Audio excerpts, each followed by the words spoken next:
nila kung paano ba gawin ang duck covering mode. Okay? Sige. So, yeah, usually sir, ang mga helmet po nila, naka-attach po sa lalim.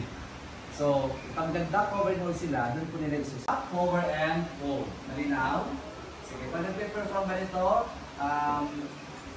katulad ng ginagawa natin, kailangan mag-ingay. Okay, okay.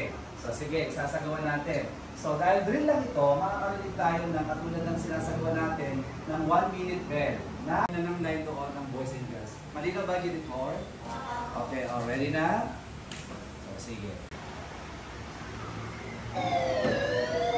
Go. So, pinahelmet. Hawakan yung mga flashlight. Listen. Go. Do the drum or echo. Please.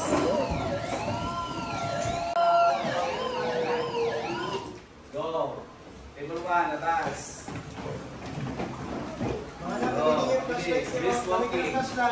Table 2, labas na lahat. Table 1, go yan. Okay yung flashlight. Mabilis na lakad. Flashlight.